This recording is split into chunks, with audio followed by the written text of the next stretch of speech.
In the heart of America's 10 largest cities, a silent emergency is spreading on sidewalks, under bridges, and behind luxury developments.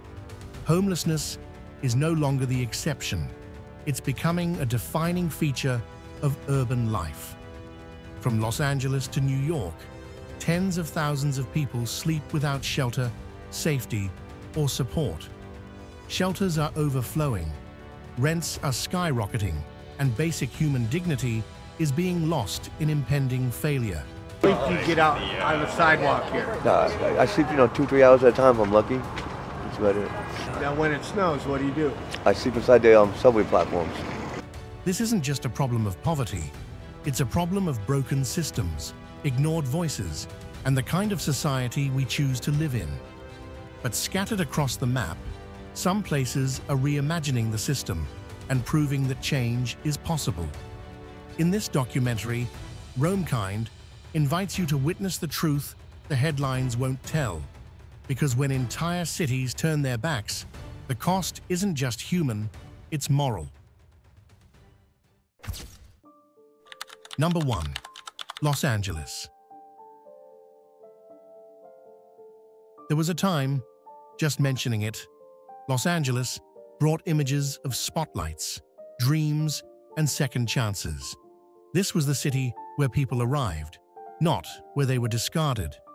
But now, Venice Boulevard is lined with tents, not palm trees. Echo Park shelters families beneath bridges, not tourists by the lake. And the world-famous streets of LA?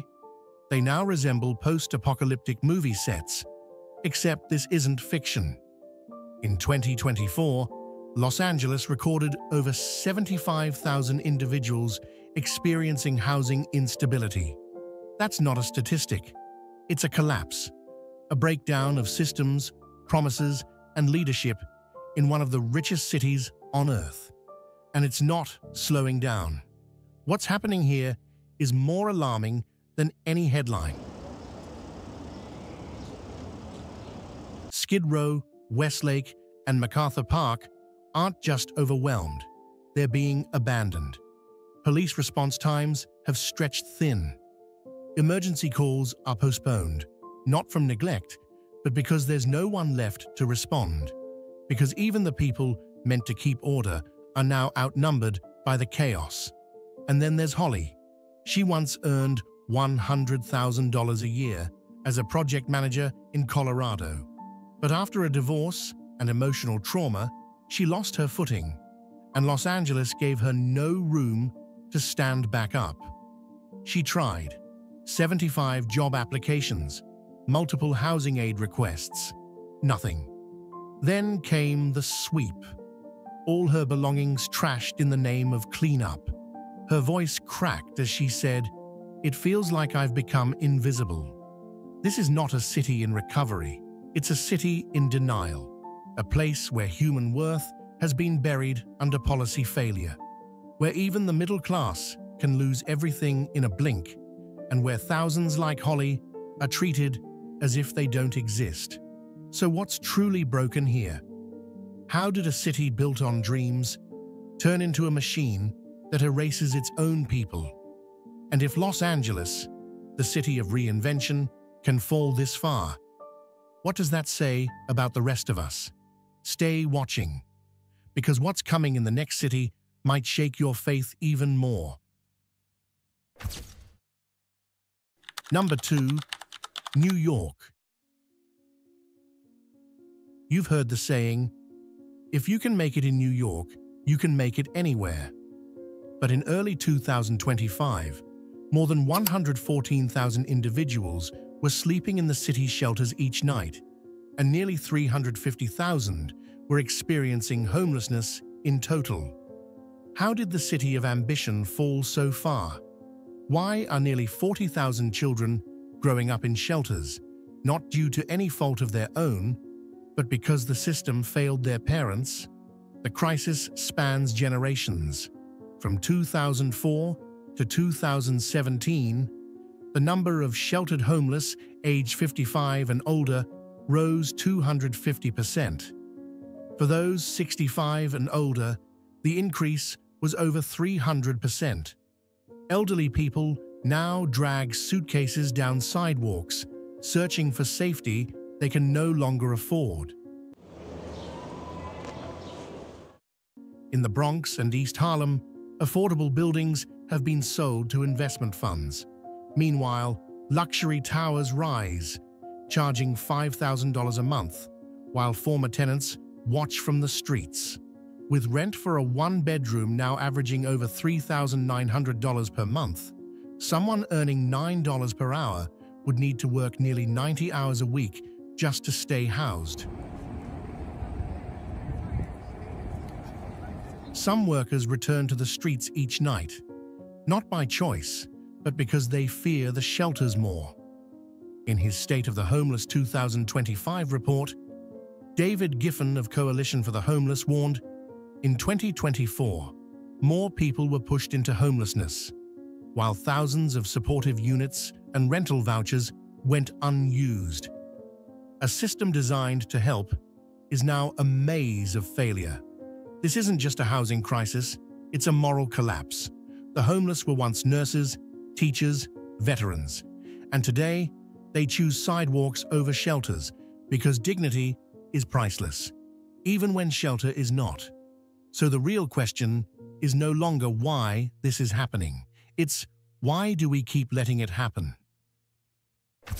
Number 3, California. California unfolds like a sun-drenched postcard. Clear blue skies, palm-lined streets, and aspirations. Yet behind this shimmering surface lies a sobering reality. Blocks of tents line sidewalks, reminding us that for many, the American dream remains painfully out of reach. The data is stark. As of January of the year 2025, a joint report by the U.S. Department of Housing and Urban Development and the Senate estimated that approximately 161,445 individuals were experiencing homelessness across the state on any given night. That's nearly 1 in 4 of the entire national total. In Los Angeles alone, the Los Angeles Homeless Services Authority reported in January of the year 2024 that there were 45,252 people without stable housing within city limits, and 75,312 across the broader county. These encampments are not festivals, they're acts of resilience. Walk through Skid Row, and you'll find over 2,000 people living closely together, often without access to electricity, clean water, or reliable sanitation. In San Francisco's Tenderloin district, residents describe daily life as deeply strained. The challenges are real, not chaos, but a loud call for attention. What caused this? One major factor is cost. The average rent in California has surpassed $2,500 a month, placing pressure on even middle-income households. Workers, seniors, and individuals between jobs often find themselves priced out. Policy challenges have added to the strain. Funding limitations, delays in supportive programs, and legal constraints on how public space can be used have created a complex balance between compassion and public management. As a result, many individuals find themselves navigating systems they neither understand nor can access easily. Meet John, a construction worker from the San Fernando Valley. He didn't face scandal or criminal charges. He simply couldn't match rising expenses with stagnant wages. Today, he lives in a tent. His story is not one of failure, but of endurance. So here's the question. If California, renowned for its innovation, influence, and resources, struggles to address housing instability, what does that mean for smaller or less equipped regions? This isn't about blame, it's about foresight, and whether other communities might soon face similar crossroads. Number 4, Portland. Once hailed as the Emerald City, Portland now hides a growing crisis under its green canopies. Just blocks from the Willamette River, sprawling tent camps line the parks. Locals are warned, don't walk alone after dark. Compassion alone is no match for this storm.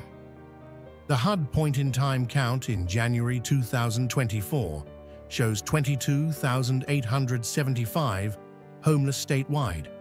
Portland Metro holds nearly one-third of them, about 6,300 to 7,500 people. This isn't some abstract number. It's neighbors, families, lives on the edge. In 2 years, emergency calls related to homelessness doubled. More violence, mental health crises, public disorder. Police and medical staff retreat, overwhelmed. Relaxed anti-camping laws mean no sweeps, no penalties. High construction costs and post-pandemic labor shortages stall housing programs. Rents jumped 30%. One financial hit, and you're out. Maria, a single mother and former library assistant, knows this well. Budget cuts cost her job. A rent hike cost her home. Now she and her 2 kids live in a Toyota. Is that resilience or survival? This is no longer isolated. It's a trend across once safe cities. Portland faces a homeless crisis. Compassion without capacity equals chaos. Sweeping camps won't fix it. Temporary shelters won't hold it back. Real solutions need targeted policies and scalable support. Or today's Portland becomes tomorrow's national story. Could it happen to you? To someone you love?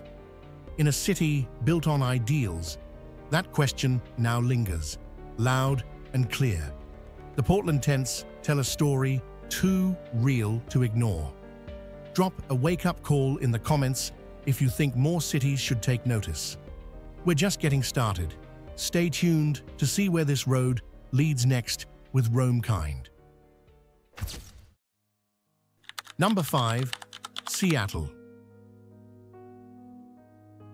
The city that sold us the dream of a technological utopia, with Amazon delivery drones, Microsoft corporate campuses, and Starbucks coffee shops on every corner, has another story hiding beneath the rain. Step off the polished sidewalks, and you do not hear startup pitches. You hear questions. Where will I sleep tonight? That is the new Seattle skyline, and it is not shimmering with optimism. According to a report from the United States Department of Housing and Urban Development released in late 2024, the state of Washington is home to approximately 31,554 individuals experiencing homelessness. That is not just a number, it is people. On any given night, you might find them at bus stops, public transit centers, or even at hospital entrances, turning public places into makeshift campsites. There are hundreds, perhaps thousands, without a permanent shelter. In South Lake Union, just blocks from Amazon's glass towers, rows of tents stretch beneath overpasses. In King County, nearly 13,000 people are homeless in early 2025, over half without shelter. Among them are veterans, once builders of this nation, now battling chronic illness with nowhere to go. Rents have soared by 40% since 2020, far outpacing pensions and disability benefits. Housing aid is often inconsistent, confusing, or simply out of reach.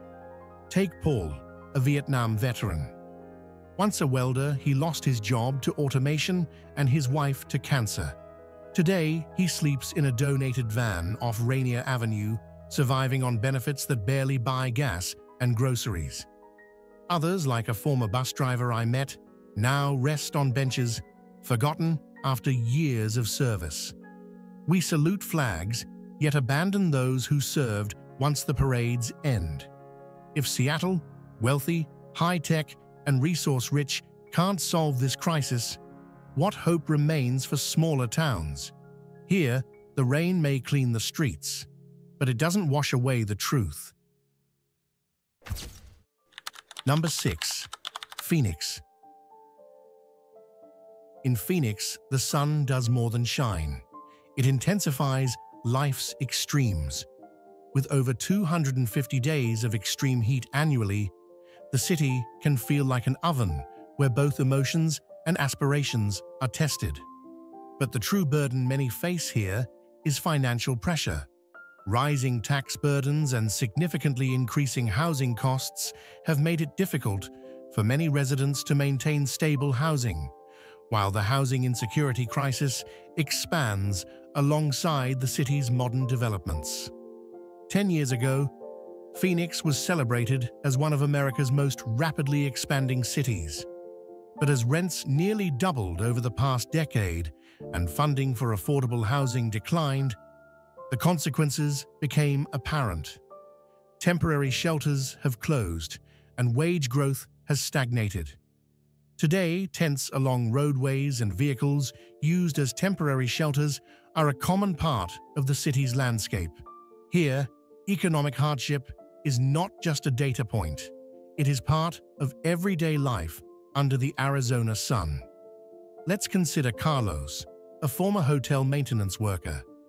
After being laid off during the COVID-19 pandemic, he faced challenges in securing stable employment. Increasing rent prices eventually forced him and his 12-year-old daughter out of their apartment. Today, they sleep in their aging sedan, parked discreetly in the corner of a grocery store lot. "I used to repair air conditioners for a living," he shares. "Now, we hope for a breeze at night." Local agencies have implemented cooling stations and deployed mobile outreach teams, but the demand frequently exceeds available resources. For many individuals, limited access to transportation, lack of awareness, or concerns about stigma prevent them from using these services. Simply relocating individuals from public spaces does not resolve the underlying issues. Phoenix once attracted retirees in search of a warm and affordable lifestyle. Today, it is a test of resilience. If a major urban center like Phoenix struggles to protect residents from the rising challenges of economic displacement, how can less resourced communities be expected to cope? Now we ask, should cities like Phoenix prioritize long-term housing strategies or continue to focus on expanding temporary support programs? Number 7. Miami. What happens when the city of sunshine becomes unaffordable for the people who support its daily life?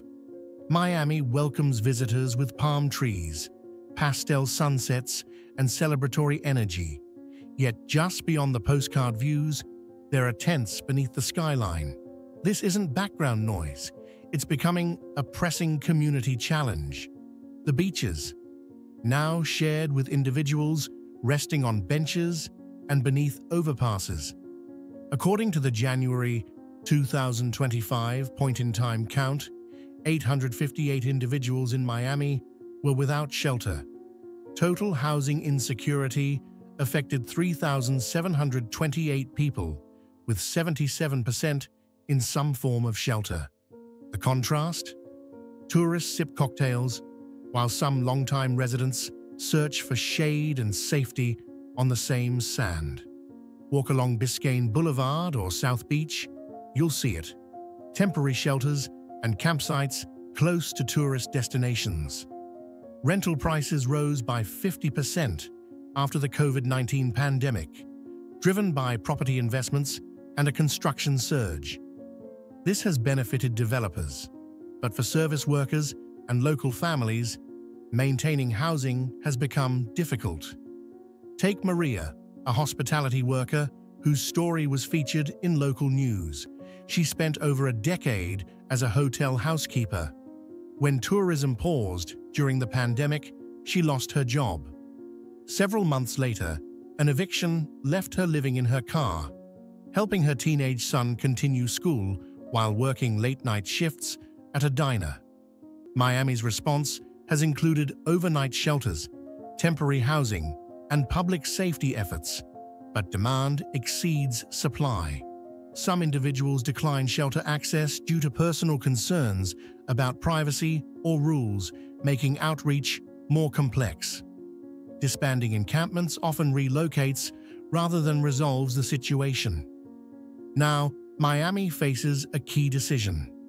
Should it continue prioritizing development or expand support for its workforce and long-term residents? What future are we building? A destination for visitors or a sustainable home for those who shape its future? Number 8. Chicago. There was a time when Chicago stood as a symbol of American strength and opportunity, a place where dedicated individuals, steelworkers, teachers, public servants could own a home, support a family, and retire with dignity. The city moved to the rhythm of effort and aspiration. It was hope built on foundations of labor and community. Chicago represented stability, tradition, and the working-class dream. For decades, it gave people, immigrants, and lifelong residents the chance to grow. Neighborhoods flourished on that promise. A job in public transit, healthcare, or education wasn't just employment, it meant security. But times have changed. Today, many of the people who shape Chicago's identity find themselves living without consistent housing, on sidewalks, in cars, or in temporary shelters. According to the Chicago Coalition for the Homeless, as of 2024, nearly 68,000 individuals across Illinois are experiencing housing insecurity, and nearly 1 in 4 had stable housing just 1 year prior. Take Cynthia, a 62-year-old former hospital clerk. She spent decades assisting patients and managing records. When the pandemic affected her work hours, bills began to pile up. Eventually, she lost her apartment. Today, she resides in a transitional housing facility while seeking part-time jobs. "I didn't expect this," she says, "not after working all my life." Chicago was once a city where a single income could support a household.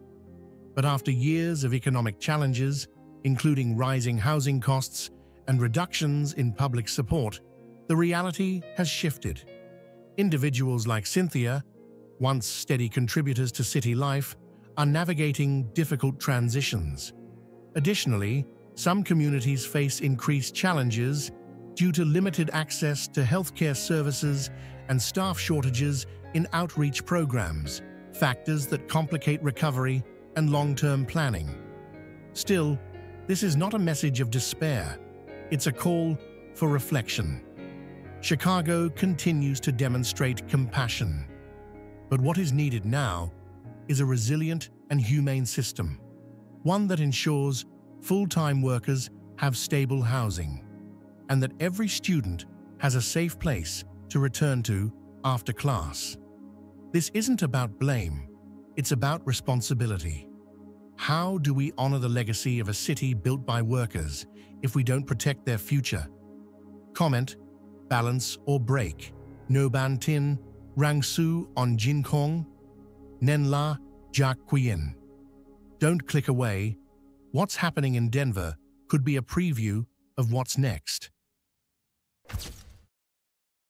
Number 9. Denver. From the peaks of the Rocky Mountains, Denver shines, full of open skies and new beginnings. For years, people came here searching for the ideal balance, urban life with a natural backdrop. It felt hopeful, grounded, achievable. Locals still speak with warmth. Bike rides near Sloan's Lake, work in the city, and weekend drives to the foothills. Denver once felt like the blueprint for a balanced life. But as the sun fades along Colfax Avenue, a different story unfolds.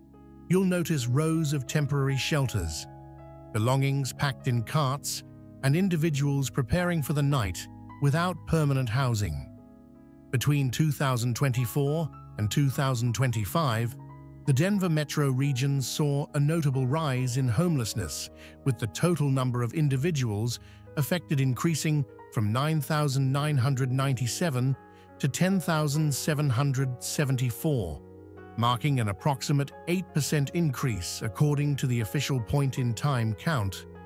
While some use short-term shelters, many sleep outdoors, facing challenges accessing basic services like clean water or health care. One of them is David, a former transit driver who lost his job during the pandemic. After months of searching and using up savings, he now rests near a downtown church, still pressing his shirt at a shelter in case an interview arises. Authorities have cleared encampment areas multiple times, but within days, the sites often return. It's not resistance, it's lack of alternatives. The bigger issue, Denver's average rent has climbed over 70% in recent years, while wages and affordable housing options haven't kept up. Full-time workers, drivers, warehouse staff, home care aides are among those struggling to secure housing. At the same time, gaps in community health and support services limit access to help. Denver doesn't lack compassion or resources, but it needs a more resilient support system, one that prevents someone from losing everything after a single life shift. If this can happen here, in a city once seen as one of the most livable in America, what lessons should the rest of the country take to heart? Denver has begun experimenting with tiny home villages and mental health outreach programs. While early stage, these efforts suggest that localized, dignity-first approaches can make a difference if they receive sustained support. Number 10. Philadelphia. What happens when the birthplace of American liberty becomes a place where people sleep beside the very symbols of that freedom? Philadelphia, home of the Liberty Bell, the Declaration of Independence, and centuries of history. But just steps from these monuments, another story unfolds. Rows of tents, quiet sidewalks, and early morning lines for food. For many, the promise of liberty has become a daily struggle with rising living costs and an expanding housing emergency. According to the January 2024 point-in-time count, over 5,199 individuals in Philadelphia faced housing instability. Among them, 20% were over the age of 55. Older adults, whose fixed incomes, often under $1,500 a month, can't keep pace with climbing rents and utilities. On Compass Avenue, tents stretch along the sidewalk like silent shelters. In neighborhoods like Kensington, local outreach teams and support centers do what they can, but demand outpaces supply. Shelters reach capacity early. Lines for assistance grow longer. Many walk away before their name is called. Consider Monica, a 61-year-old former home health aide. For decades, she helped seniors with daily care, walking, eating, bathing. But after illness, job loss, and months of missed rent, Monica now sleeps near a SEPTA station.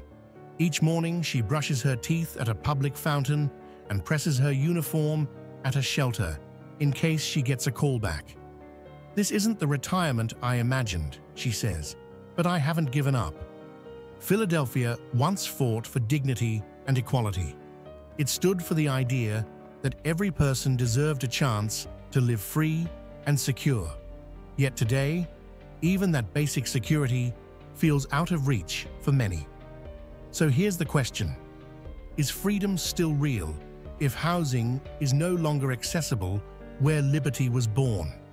Will Philadelphia, and the rest of us, defend not just monuments, but people? The bell still rings, but who's listening now?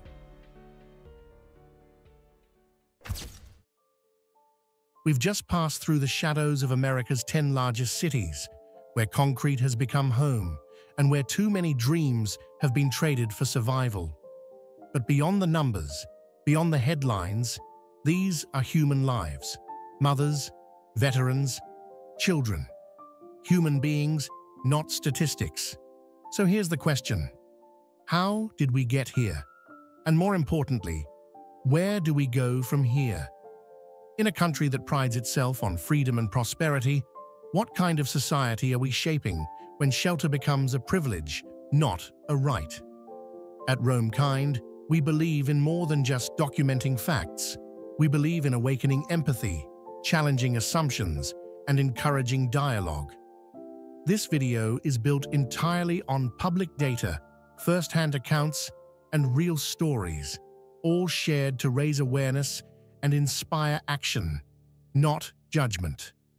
Until next time, stay curious, stay kind, and keep wondering.